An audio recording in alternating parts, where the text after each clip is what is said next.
저나 그 목사님이나 다를 거 없어요.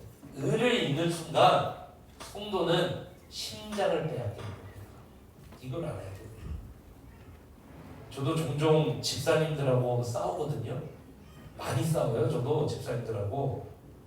저는 집사님들하고 앞으로도 싸울 거고요. 앞으로도 싸울 거예요. 그러니까 저한테 실망할 필요 없어요. 저 그런 인간입니다. 전 죄인이에요. 그런데 저는요, 저는 마찬가지로 앞으로도 싸울 거예요. 집사님들하고. 안 싸울 방법이 없습니다. 그런데 싸우면요, 되게 저랑 싸우신 분들은 한번 가서 물어보세요. 제가 먼저 미안하다 그래요. 당연히. 죄송하다 그러고요. 진짜 미안하다고 합니다. 속으로는 그렇게 생각 안 하더라도 제가 진짜 미안하고 진짜 잘못했다고요. 제가 속으로는 그렇게 생각 안 하더라도 제가. 왜 그러냐면요, 그분과 제가 의의 관계를 잃어버리면요, 그분 제 설교 못 들어요. 목회자하고 여러분 다퉈보십시오. 목회자가 불의하다라고 어느 순간부터 느껴보십시오. 목회자가 게으르고, 목회자가 돈 밝히고, 목회자가 설교 준비도 안 하고, 목회자가 참 책임감도 없다. 그렇게 어느 순간 여러분 안에 마귀가 주는 생각이든 아니면은 실제로 그 목회자가 잘못된 사람이라 그렇게 실망을 주든 그 생각이 여러분 안에 찾아오잖아요. 그리고 설교 안 들려요. 설교 안 들리면 영적 생명이 죽습니다. 그래서 제가 먼저 미안하다고 해요. 잘못했다 그러고 진짜 미안하다 그러고 다시는 안 그러겠다 그러고 다음 주에 또 싸우기도 합니다. 왜 그렇죠? 이 의가 심장을 보호하거든요. 호심경이에요. 그러니까 마귀한테 이 의의 관계 그리고 의로움 그리스도인으로서 뺏기면은 심장을 뺏기는 거예요. 그때부터 목회자가 아무리 능력이 있어도 설교 안 들려요. 심장을 뺏겼거든요. 아무 소리 없는 거예요. 그때부터. 무슨 말을 해도 은혜가 안 되는 겁니다. 여러분, 그리스도인이 윤리적으로 결함이 생긴 그 순간부터 어떻게 되냐? 심장이 뺏기고 영향력을 잃고 그때부터 그리스도인으로서 쭉 처진이 됩니다. 그래서 마귀는요, 가정에서 이 의로움을 잃어버리게 만들고요, 특별히 세상에서 그리스도인으로서 세상만 못한 사람이다. 예수 믿는 사람이 어떻게 저러냐? 듣는 순간 그리스도인으로서의 생명은 거기서 들어요. 영향력은 거기서 들어요. 그래서 바울은 심장을 보호하는 호심경에 뭐를 갖다 붙이냐? 의를 갖다가 붙인 거예요. 저는 우리 브레센터교회 성도님들이 쉽지는 않지만 의의 호심경 붙이고 마귀를 대적하시기를 축원합니다. 이거 뺏기면 다 있는 거예요. 세 번째, 우리 15절 읽어봅시다. 15절 시작.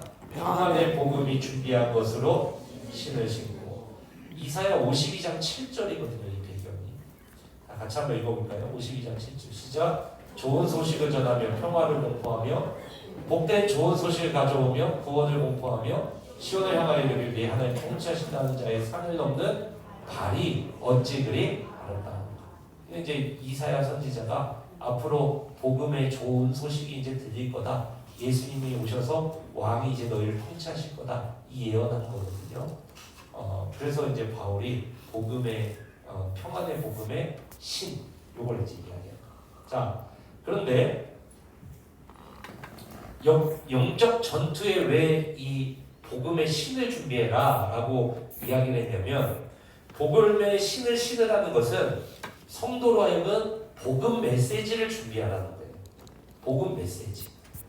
뭐를 준비하라고요? 복음 메시지. 벤저민 머클이라는 신학자가 이것을 뭐라고 이야기했냐면요, 복음 전할 준비를 마치고 전하기 직전의 상태로 이렇게 자세를 취하라는 거예요. 신을 준비하라는 거예요. 그렇게 이야기했어요. 왜 그러냐면 이게 마귀에게 공포스럽다는 거예요. 왜 그럽니까, 여러분? 복음 전할 준비를 마치고 성도가 복음 메시지를 갖고 있으면 어디든 가서 복음을 전할 수 있잖아요. 그럼 마귀는 이 사람을 붙잡고 있어. 그런데 가서 성도가 복음 메시지를 전해. 그러면 이 사람이 예수님을 영접해. 그러면은 마귀는 놓고 떠나야 되잖아요. 자기 땅을 잃는 거예요. 그러니까 성도로 하여금 복음의 신을 준비하는 거, 복음 메시지를 준비하는 것은 마귀에게 있어서 어떻습니까? 공포스럽다는 거예요. 왜요? 언제든지 마귀는 쫓겨나가고 영역을 잃고 그러기 때문에. 그래서 마귀의 사기를 떨어뜨리게 하기 위해 언제든 달려나갈 수 있는 복음 메시지를 준비하는 그 신을 신으라고 바울이 이렇게 이야기를 했다는 것입니다. 여러분, 우리 블레싱 세미터교회 성도님들도 마찬가지예요. 여러분들에게 복음 메시지가 준비되어 있습니까? 근데 이것은 단순하게 여러분, 가장 단순하게는 하나님이 당신을 사랑하십니다. 그래서 이 세상을 창조하시고 이 세상을 창조하셨습니다. 아름답게 창조하셨습니다. 당신을 위해서. 그런데 오늘 마귀가 찾아서 인간에게 유혹하고 인간은 하나님이 명령하신 것을 명령하신 것, 선악과를 따먹지 말라는 것을 어겨서 불순종의 죄를 지었습니다. 그래서 인간은 죄인이 되었습니다. 그래서 심판이 기다리고 있습니다. 그런데 당신에게 기쁜 소식이 있습니다. 하나님이 당신을 사랑하셔서 자신의 아들 예수 그리스도를 이 땅에 보내셨습니다. 그래서 이제 이 예수 그리스도를 믿는 자들에게 하나님의 자녀가 되는 권세를 주셨습니다. 당신 예수님 믿으시겠습니까? 저 믿을게요. 저를 따라하십시오. 하나님, 저는 죄인입니다. 그 영접기도 마치고 나면은 이제 당신 하나님의 자녀가 되었습니다. 이제 교회에 출석하시면서 이 복음 메시지가 있잖아요. 그런데 바울이 말하는 이 복음의 신을 준비하라는 것, 복음 메시지를 준비하라는 것은 단순하게는 이런 메시지를 준비하는 것도 아주 간략하고 단순하고 준비되어 있지만, 여러분, 지금 세상 사람들은요, 이 메시지를 못 들어요. 허무맹랑한 무협지 소리 한다고 여깁니다. 지금은 엄청나게 과학이 발전된 시대잖아요. 사람들의 논리가 발전된 시대잖아요. 최근 제가 전도하고 있는 분이 한 분 계시거든요. 근데 이분이 다원주의자예요. 뭐냐면은 예수님도 계셔요. 근데 부처도 있고요. 알라도 있어요. 그리고 예수님 믿으면 구원 받아요. 맞아요. 천국 가요. 그런데요, 부처도 믿으면은 극락에 갑니다. 그게 같은 거예요. 이렇게 얘기를 하셔요. 근데 저는요, 이 다원주의자를 처음 만나봤거든요. 저 이제 알았어요. 그래서 일본이 다원주의잖아요. 종교가 일본 보그마요리 같잖아요. 근데 저 이번에 만나고 알았어요. 이게 다원주의가 이래서 힘든 거구나. 복음 전하기가. 제가 3시간, 4시간을 대화했거든요. 그분하고. 그런데요, 맞아요. 그것도 믿어요. 이래버리니까 그러시군요. 대화가 안 돼요. 그래서 알았어요. 다원주의가 이래서 어렵구나. 이래서 어렵구나. 여러분, 그런 분들한테 어떻게 복음을 전해야 돼요?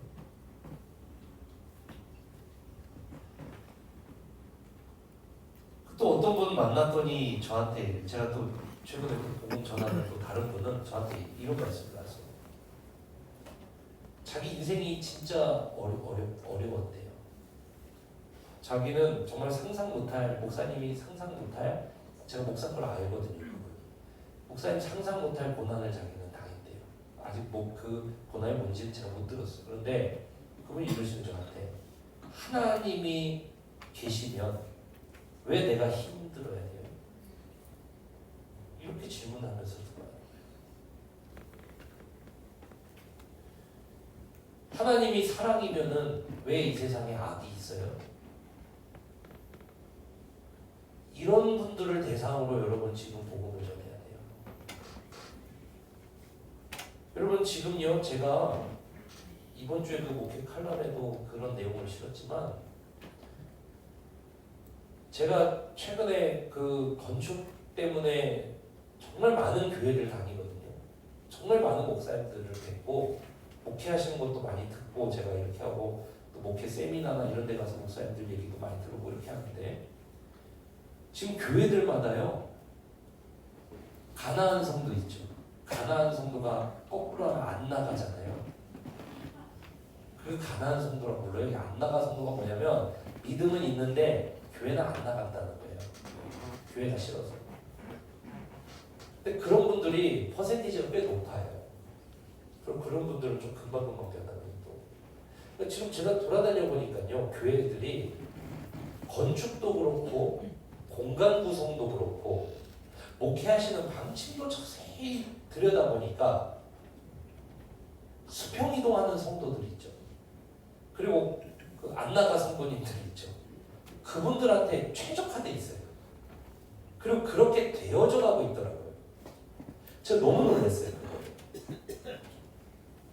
그런 분들이 오시기에 아주 좋고 그런 분들이 오시기에 아주 편한 그런 교회들이 건축되어져 가고 있고 그리고 목회 방침이 그런 말씀은 안 하시지만 그렇게 되어져 가고 있더라고요. 실제로 그런 열매도 많이 본 교회도 제가 봤어요. 삼각교회에 있던 교회인데 건축을 하시고 나서 성도가 지금 700명이 있어요. 삼각교회 200명, 300명대 건축을 하셨는데 근데 급진적으로 그렇게 됐죠. 근데 그 성도님들이 다 뭐냐면은 다른 교회에서 이렇게 옮겨오신 분들 건물이 좋고 시스템이 좋다 이렇게 해서 옮겨오신 분들이 700명이 돼요.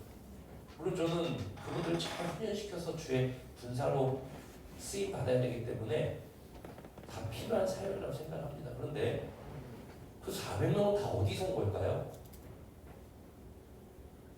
다른 교회에서 왔겠죠. 어떤 교회는요 지어놓고 청년 목회하시던 분이 이제 개척을 하셨는데 여자분이 청년들이 거기에요 4,000명, 5,000명이 모여요 지금 1년, 2년 만에. 그 4,000명, 5,000명이 어디서 나왔을까요?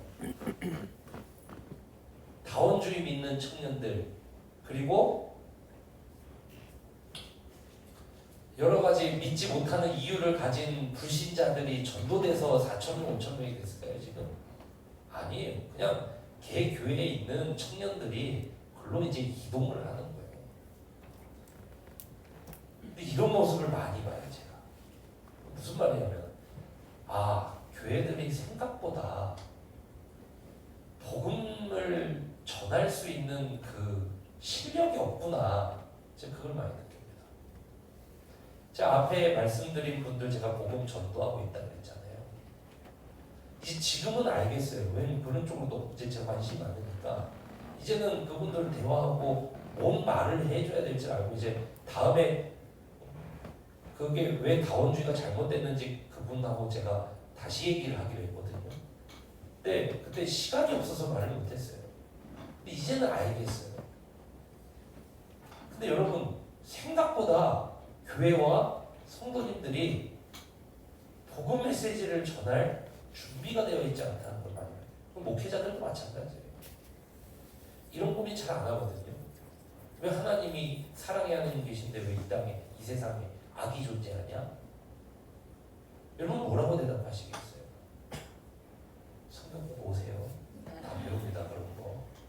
이전에 들으신 분들은 아마 어렴풋이 알고 계실 거예요. 물론 까먹으셨겠지만 성경 보고 오세요. 그러니까. 여러분 생각보다 교회와 성도님들이 복음 전할 준비를 갖추지 못합니다. 왜 그리스도가 진리인지, 왜 다른 종교도 많은데 거기에는 구원이 없고 예수 그리스도에게만 구원이 있는지,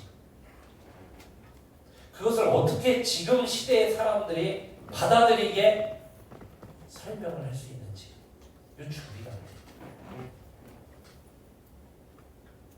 그러니까 사형리식으로 맨날 우리는 물론 그것도 귀합니다. 거기에도 역사하십니다. 하나님 하신 일이기 때문에. 그런데 거기에만 머물러 있으면 현대의 청년들, 현대의 젊은 세대, 현대의 30, 40대, 현대의 이 논리적인 사람들, 다원주의적인 사람들, 포스트 모더니즘의 사람들, 이 사람들 전도 어떻게 한 거냐. 마귀가 활동하기에 아주 편한 시대를 지금 살아가고 있다는 거예요. 여러분 이때 우리 브레싱 센터교회 성도님들은 마귀가 벌벌 떨 수 있는 준비를 마치시기를 주님의 이름으로 축원합니다. 예전에 저희 할아버지 추도 예배 때 가족들이 저한테 네가 교회를 다니는 이제 신학생이니까 네가 복음을 전해라 이렇게 말씀하셨어요. 근데 제가 그때 복음을 잘 전할 줄 몰랐어요. 그러니까 사형리식으로 그 가족들 다 모여 있는데 다 예수 안 믿는 사람들. 이제 뭐 고모님, 친척들까지 다 오셨어요. 거기서 지금 복음을 그때 전할 줄 모르니까 너무 부끄럽죠. 그 사형리식으로 그냥 이렇게 전하고 떼운 거예요. 그러고 마지막에 적용을 어떻게 했냐? 할아버지가 돌아가시기 전에 참 가족들이 예수 믿기 이렇게 원하셨다. 이런 그냥 이런 뭐 그냥 이렇게 적용을 하면서 그냥 그 시간을 버려버렸어요. 여러분 복음의 메시지가 준비되어 있지 않으면 이렇게 됩니다. 기회를 놓쳐버려요. 마귀만 즐거운 거죠. 제가 호주에 있을 때 그 같이 일했던 직장 동료가 저한테 와서 직접적으로 물었어요. 제가 이제 주일날 일 안 하니까 너는 크리스천인 것 같은데, 그거 꽤 진지한 크리스천인 것 같은데 나는 좀 궁금하다. 네가 믿는 하나님이. 그런데 복음 메시지도 준비 안 된 인간이 영어도 안 되니까 어떻게 하겠어요? 그냥 날려보낸 거예요. 지금도 그 친구가 이렇게 활동하는 거 보는데 굉장히 영적인 활동을 하더라고요. 해외에서. 그런 거, 요가 같은 거 하면서. 그 친구. 마귀만 즐겁겠다 이 생각이 들더라고요.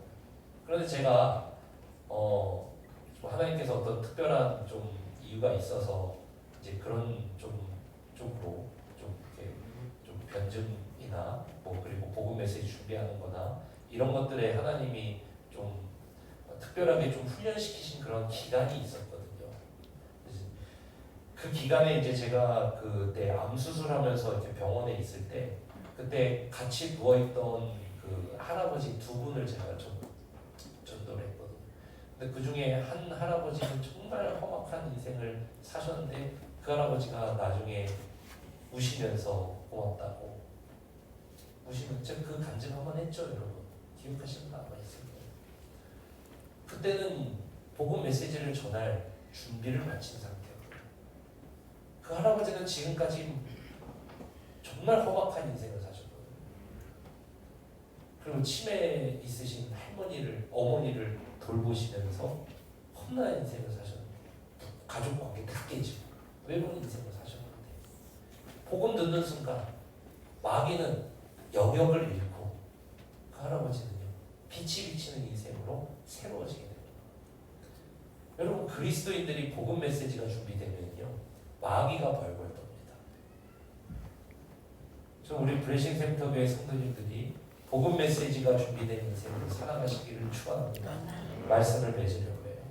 진리로 허리띠를 차라. 그래야 전력으로 싸울 수 있다. 의의 호심경을 붙여라. 그래야 그리스도인으로서 신뢰가 있다.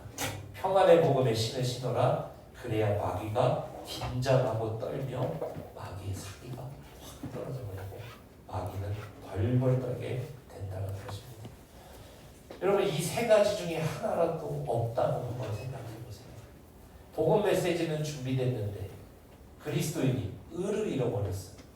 그 복음 메시지, 그 잘난 예수 너나 믿어라. 이런 소리 듣습니다.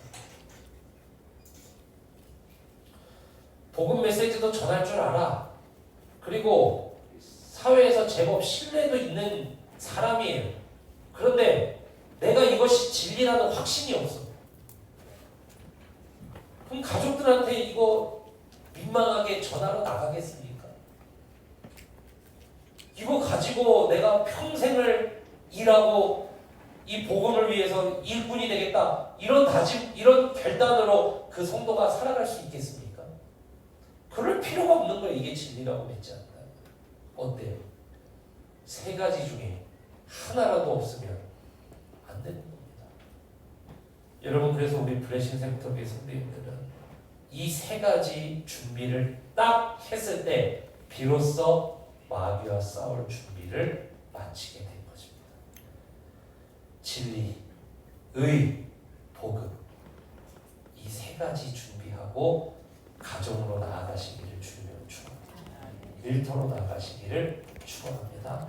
교회를 섬기시기를 축원합니다. 우리 같이 찬양하겠습니다. 우리 이 시간에 이 밤에 하나님 마귀와 싸울 새 힘을 허락하여 주소서. 새 힘 얻으리 우리가 하나님 앞에 찬송드리며 나갑시다.